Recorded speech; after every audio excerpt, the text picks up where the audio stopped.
Dzieła boskie są pełne opatrzności, ale i w dziełach przypadku widać albo działanie praw natury, albo przędzy i tkaniny splecionej ze zrządzeń opatrzności.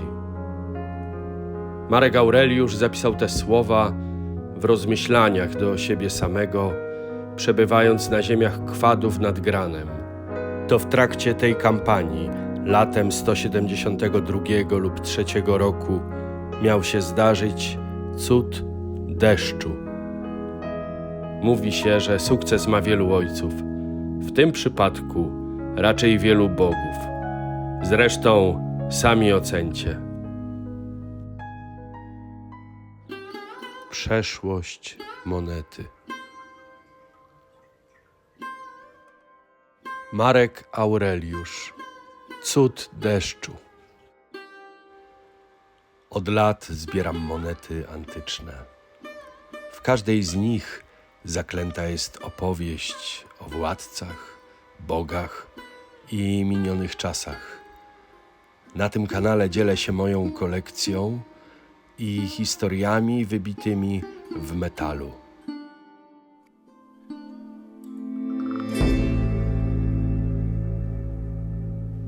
Denar Marka Aureliusza. Pyrusowe zwycięstwo Rzymu nad Partami miało swoją cenę. Z wyprawy powrócono z epidemią, tak zwaną zarazą Antoninów, która zdziesiątkowała ludność całego imperium. Osłabienie państwa wykorzystały germańskie plemiona, Markomanowie, Kwadzi i sarmaccy Jazygowie, rozpoczynając najazdy i przekraczając Limes na Dunaju. Cesarz Marek Aureliusz osobiście wyruszył z legionami na północ, rozpoczynając długą i wyczerpującą kampanię znaną jako wojny markomańskie.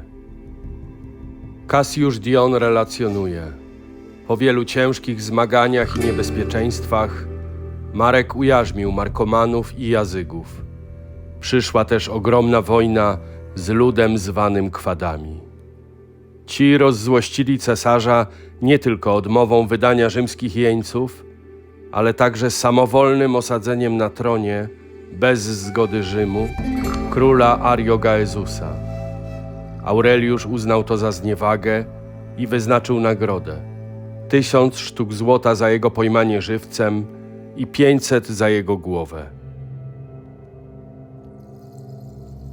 Latem 172 lub 3 roku rzymskie legiony dotarły na ziemię zamieszkane przez germańskie plemiona Kwadów, tereny dzisiejszej zachodniej Słowacji. Rzymianie nie zdawali sobie sprawy, że są bacznie obserwowani, krocząc przez rozgrzany słońcem płaskowyż. Kwadowie przygotowali zasadzkę. Wykorzystując przewagę liczebną, otoczyli Rzymian na terenie pozbawionym źródeł wody. Legioniści utworzyli zwarty mur starcz i dzielnie się bronili przed atakiem barbarzyńców.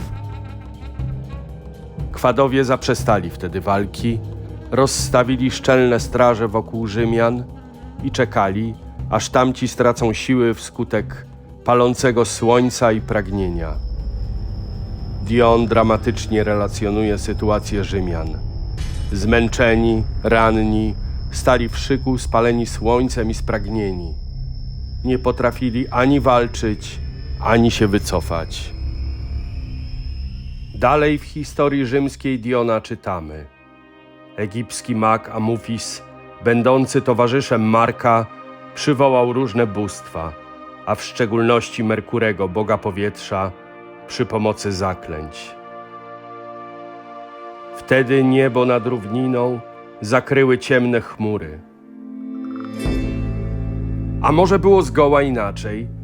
Chrześcijańscy apologeci, Tertulian i Eusebiusz z Cezarei, donoszą o żołnierzach z 12 Legionu Fulminata, należących do sekty czcicieli Chrystusa. Marek, usłyszawszy to, zwrócił się do nich, aby modlili się do swego Boga, a kiedy się pomodlili, ich Bóg natychmiast wysłuchał ich. Zasłonił niebo ciemnymi chmurami.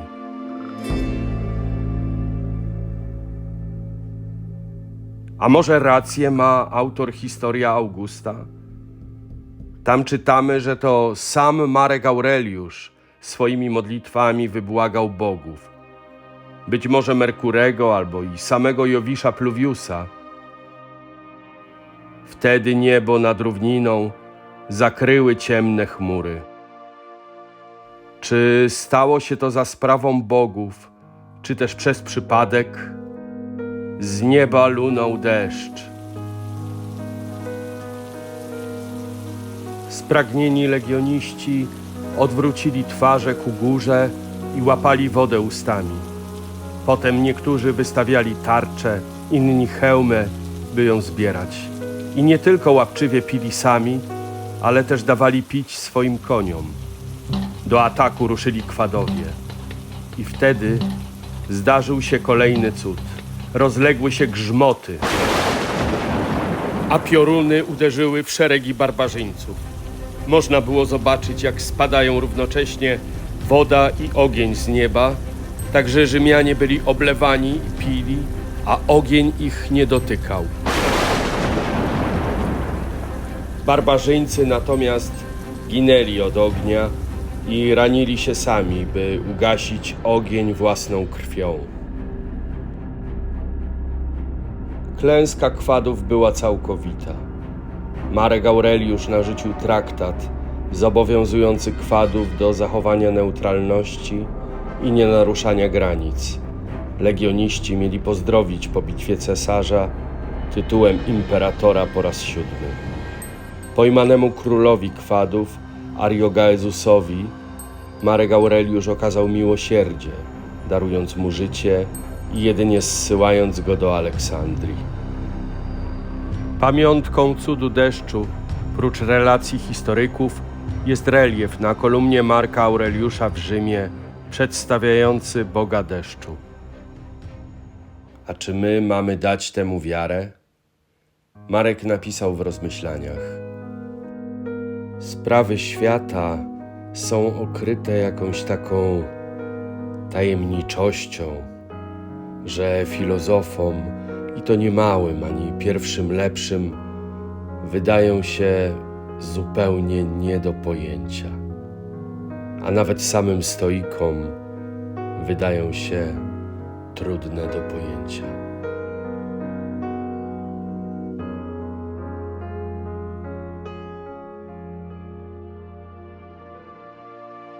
Według Kevina Butchera i Matthew Pontinga denary Marka Aureliusza były bite według tego samego standardu, co denary Antoninusa Piusa przez większą część jego panowania.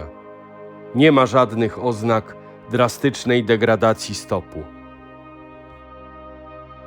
O ile zatem kryzys imperium, spowodowany zarazą Antoninów i długotrwałymi wojnami markomańskimi, nie wpłynął znacząco na zawartość srebra w denarach, to możemy dostrzec wyraźny spadek jakości wykonania monet. Okrągłe wcześniej sesterce, dupondiusy i asy coraz częściej przypominały niedbale wybite, nieregularne placki. Nawet w przypadku denarów Marka Aureliusza, mimo ich dużej liczby zachowanych egzemplarzy, trudno znaleźć naprawdę dobrze wybite sztuki. Ta niedbałość mogła wynikać z niedoboru rąk do pracy w wyludnionym przez zarazę Rzymie oraz z pośpiechu przy biciu monet potrzebnych do finansowania kampanii wojennych. Na rewersie prezentowanej monety widzimy germańskiego jeńca siedzącego pod trofeum.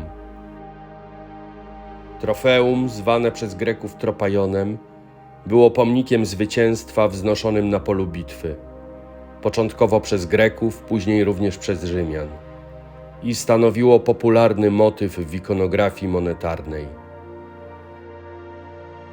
W tym konkretnym przypadku przedstawienie jeńca o długich włosach, co było typowym atrybutem barbarzyńcy w sztuce rzymskiej, siedzącego pod trofeum, odnosi się do zwycięstw Marka Aureliusza nad plemionami germańskimi, najprawdopodobniej nad Markomanami.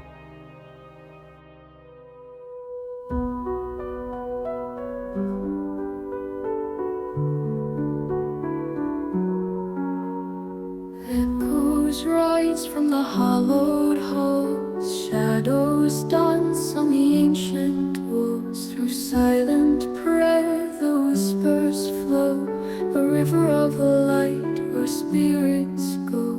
Stone by stone the story's told, a choir of time that never grows old, breathing life to the air unseen, carried by winds where speals convene. Sacred stillness, truths ignite, embers glow in the endless rite.